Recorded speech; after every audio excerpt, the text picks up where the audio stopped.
try to continue from this basic principle, from this basic principle of sliding wooden block on the concrete block to the problems like this.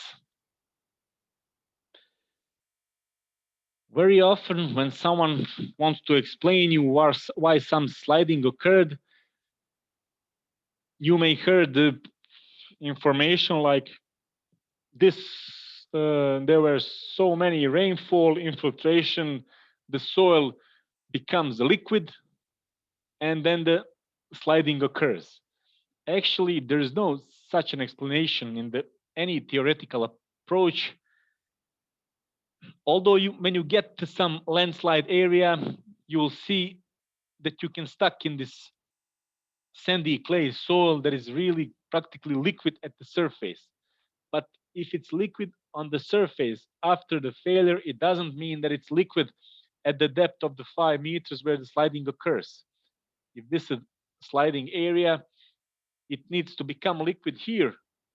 If you want to say that happened what you see at the surface after the sliding, now this soil comes here and then it is totally eroded at the surface, and you can see it like a totally liquid consistency soil. That's not what we're modeling in practical engineering. That's not what the theory of safety factor calculation discuss about. The theory of the safety factor calculation really relies on this. Only on this, of course, plus the cohesion part and tangent phi part instead of this F0 friction coefficient that we learn in elementary physics.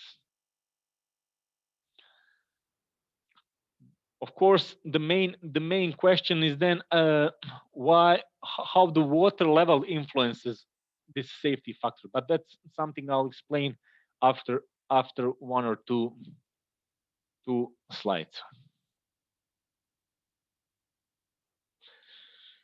So this is actually an explanation I just said. We see a man stuck in the liquid sandy clay. Here's a man totally stuck in the clay that is really liquid. But when we are doing the design, when we are doing the calculation, we never move this red dotted line. This is the red dotted line defined by the internal friction and cohesion. It's actually written in the sigma tau system rather than NT, but it's practically equal, since this is normal force and this is normal stress, and this is shear force and this is shear stress. So when you have the cohesion in the stress dimension, then this goes together with the tau shear stress. We have to understand that only 10 to 20 centimeters of surface soil reach the liquid consistency, but not deeper in the soil. That's why this line remains fixed. The slope of this line and the intercept of tau ACES, this C cohesion value becomes fixed. So it's not changing. It is not changing. It's the characteristic of material. So sandy clay material, it can be investigated in situ with some in situ test. It can be investigated in the laboratory with some conventional shear tests, and these tests define the characteristic of material that are defined by internal friction angle and cohesion. So that's the shear strength of material. That is something that is resisting to sliding, and that is typical for one material, and we can define it from the laboratory. What is changing when the water level increases is actually a stress condition. If you have a normal stress like this, then you have the resistance like this. But when you have normal stress higher, then you have resistance like this. The same principle can be seen here. If you add additional force here, then you'll have the resistance like this. But if you remove this force, you will have the total normal force lower, and you will have resistance like this. That's exactly what water is doing to the soil mass. The water is reducing the normal stress at the sliding surface. So when we have water in the soil becomes submerged. So we have this water component acting reverse from the normal stress, and that water actually reduces this so-called effective normal stress. And from this resistance, we actually have this resistance when the water level increased. If the water level is additionally increased, then the shear strength resistance also decreases. So increasing water level means decreasing normal stress and decreasing shear resistance, but remaining the shear strength parameters constant. So C is constant, phi is constant, this slope is not changing, this cohesion intercept is not changing. There are some other phenomena happening in the soil that do not meet this theory. But these phenomena are something different that are not there that often, and that are not analyzed in some typical conventional problems. The first problem is this soil suffusion. This is totally different problems. You can see typical, practically pipe made at the shallow depth of 2 meters, 1.5 meters, when you have practically a natural pipe with water where water seep and causes some local instability to happen. The other practical example is so-called chemical weathering, where you have some man-made materials, uh, embankment of some man-made materials that can have some chemical reaction with water or with some open air. You cannot calculate it like this. This is there are totally different principles that are appropriate for these conditions. And finally, you have this earth or mud flows where you have a surface erosion of material. This is not calculated and predicted by these principles. This is just a principle of erosion where you have material eroded from the surface that they cause totally different problems than landslides. So we are not discussing about this. We are not discussing about this. We are not discussing about this.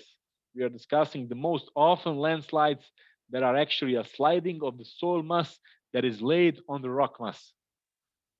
If you really zoom out and check for the most often landslides, you'll definitely see that that most of the landslides are of that type, where the soil slides on the rock that is below.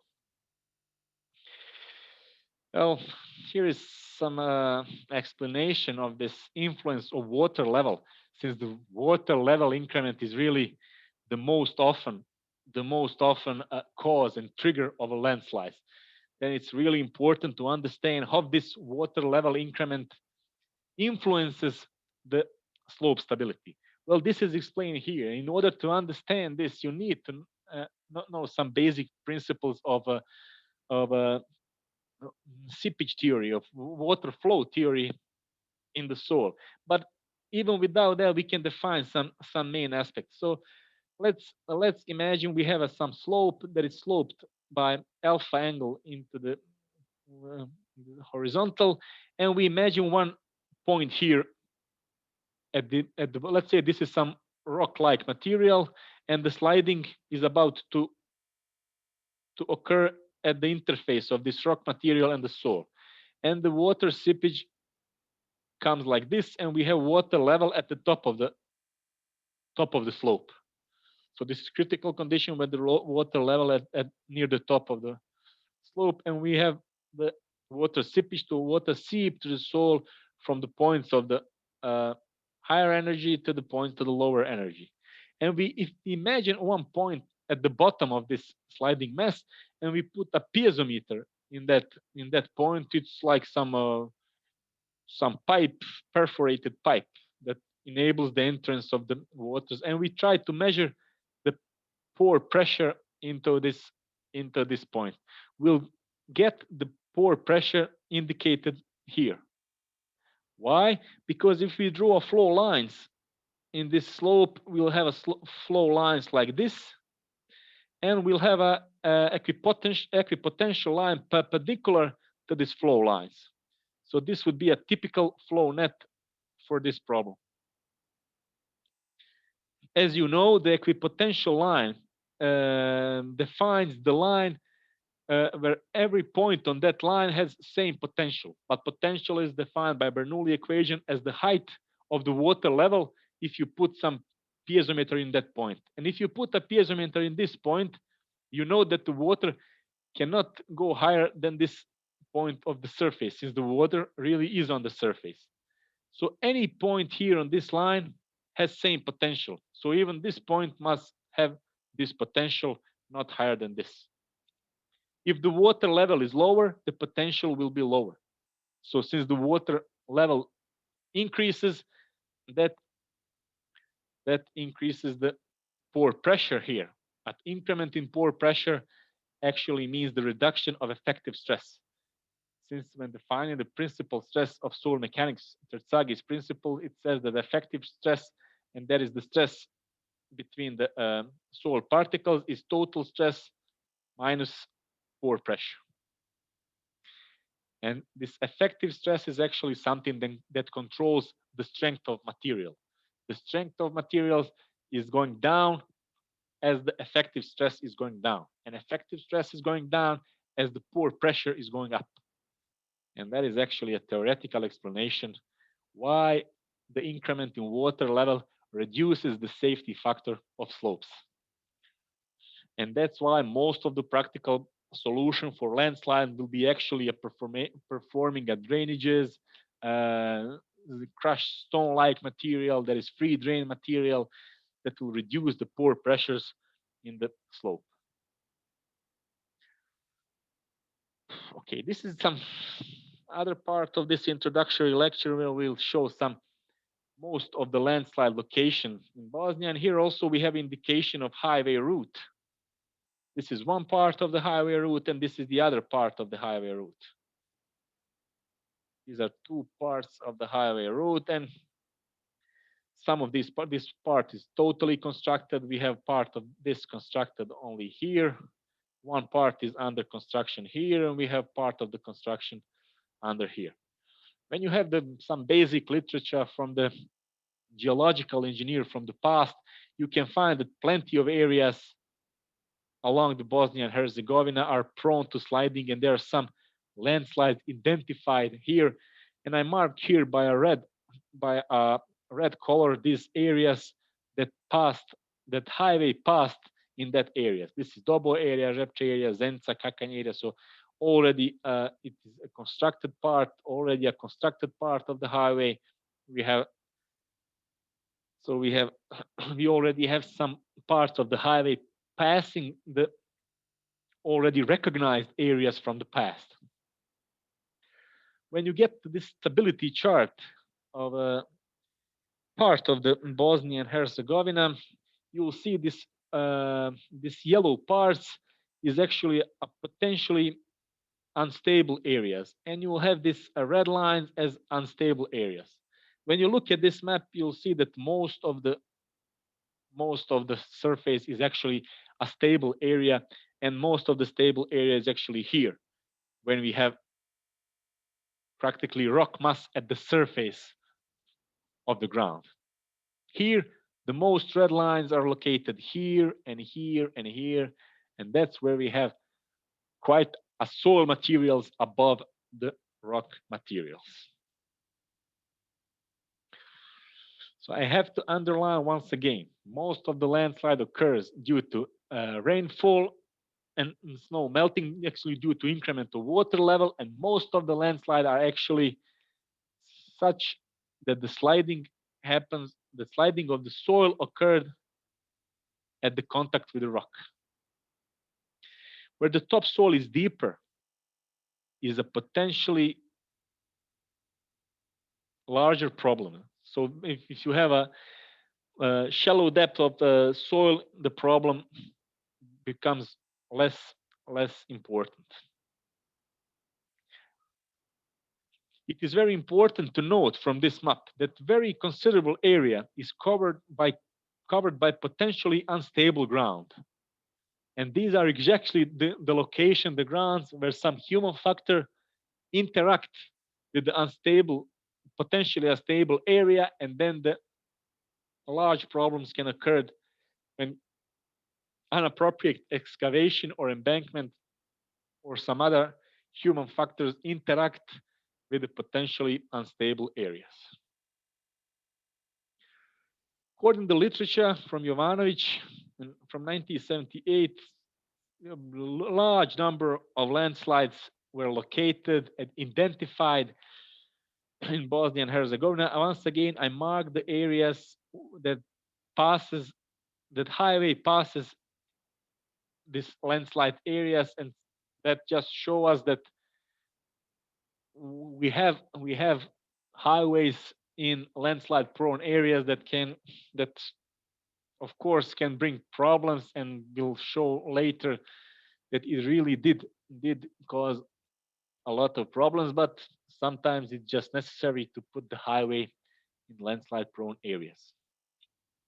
At the end of this presentation, I'll actually show you some well-known landslides that are related to the constructed part of the highway route.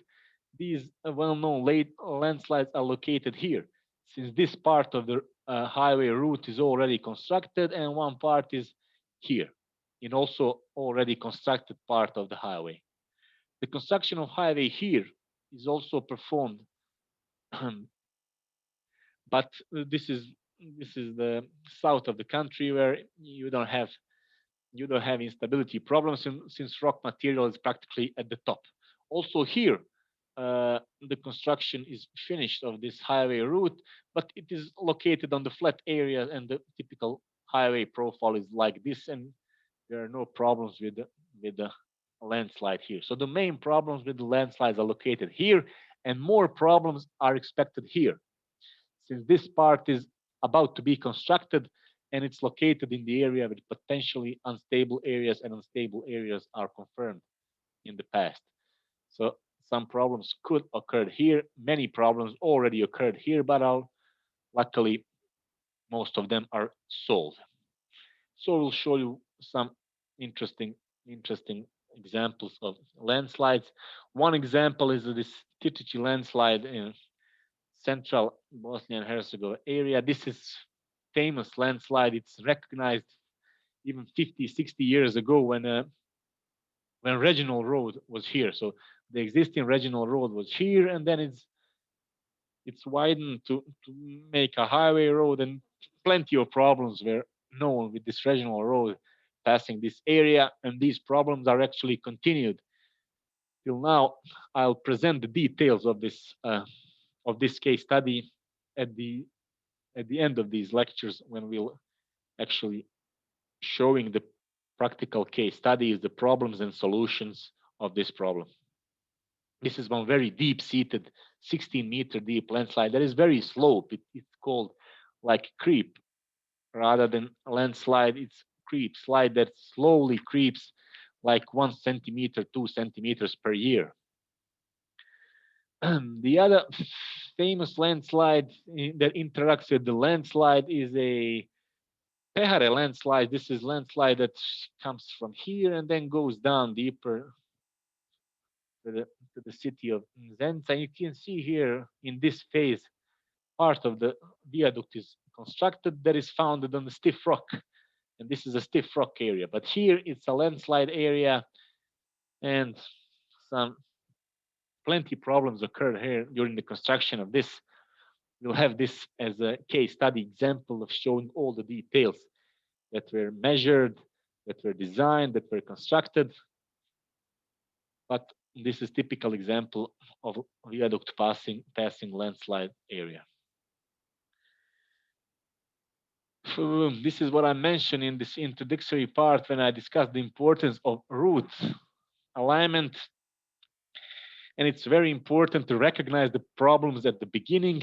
Here we have some rock mass creep areas. As we said, we will not discuss the rock mass instabilities, but between these rock mass, there are plenty of areas of soil-like materials that in cross section actually look like this, and you have in between this rock mass, you have soil-like materials that is very deep, 15, 20 meters.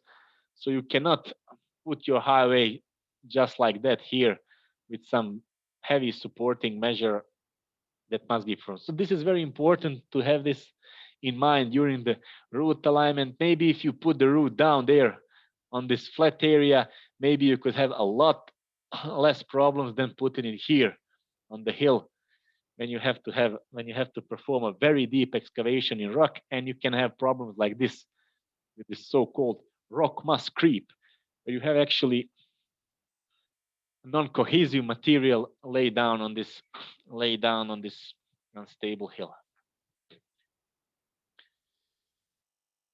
Another example of very deep landslide that is recognized before the construction and that had a consequence of construction, one very high cost construction like this. This is shown here as a double row piles, then it's shown down there as some cut and cover construction.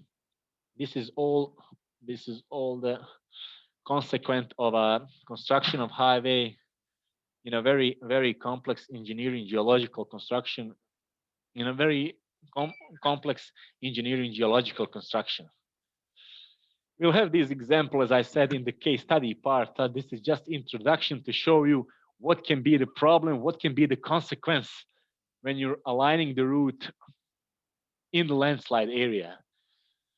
Really, this kind of experience should be a lesson for the future, to put the highway route in the deep landslide area only if you really have to do that. But if you have any other choice, it's a better option. To put the route somewhere else and not to deal with this problem. There are a lot of problems during construction, and we are just about to see what will happen in the future and what will be the behavior in a long-term condition of such a complex construction that are built here during this highway construction works. Okay, at the end we'll just apply some conclusions regarding this, what we were discussing in the last 2 hours. The first most important conclusion regarding the mechanism, stability slope failure mechanism, is the sliding usually observed in the topsoil.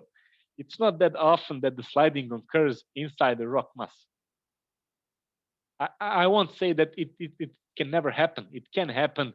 There can be some layers between the rock mass of some poor characteristics that can bring this. If this is a topsoil, this is some I don't know, weathered rock, and this is very soft material. Then again, you have some poor rock mass. Then the sliding can occur even inside this discontinuity, or let's say poor strength material, low strength material inside the rock mass. But most often the landslide occurs at the contact between the soil-like material and the rock material beneath it, because this rock material is very often unpermeable. The water cannot go down, so the water level increase from this level up above. And when you have the high water level, you have the reduction of effective stress, and then you have the reduction of the resistance to sliding. As I said, the failure is not that often in bedrock and sediment rock mass like marl, sandstone, siltstone, but it's possible to occur in the condition described here.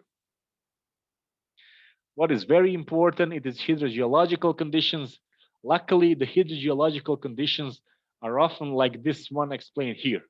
And that is a very simple hydrogeological conditions when you have unpermeable bedrock and you have the increment of water above it. Of course, the condition can drastically change when you have this unpermeable rock and then you do excavation in that rock. So this is surface soil, this is rock, and let's say we perform excavation like this. And now we want to remain this excavation unsupported. Then the water can infiltrate this weather drop from the surface, and some local instabilities can occur that can be widen then and cause problems after the highway construction. So usually these poor weathered rock must be protected on the surface to, to protect it from this surface water infiltration and this shallow sliding that can be then progressively widen up to the hill. That's exactly what happened when we are discussing about landslide activated after highway construction. And once again, as we show that we underlined so many times during these 2 hours lectures, is the importance of route alignment. It's very important to have to have someone who is familiar with basics of engineering, geology, geotechnical engineering, highway engineering, and route engineering, and only the one who is familiar with all these phases must be a main person in defining the route planning, and he's the only person that can recognize the problem early in the beginning and to reduce costs and problems in the future during construction, and not only during construction but even after the construction is finished and during the exploitation of some highway route that is constructed. Okay, that is everything I plan to talk about today. If you have some questions, if you need some clarifications, please feel free to ask. I'll check this chat. There are no questions. If you have something you want to ask, please ask.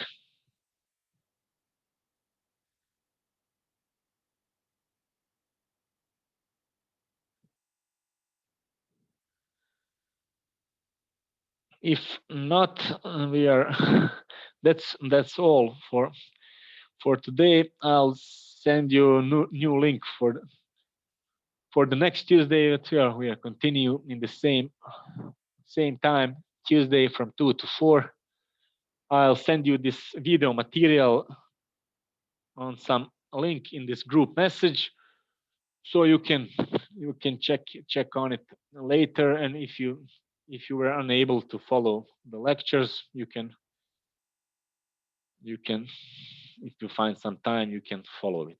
Okay, thank you for listening. If you have any questions, you can feel free to contact me on my email or next Tuesday when we are on the next lecture. Thank you.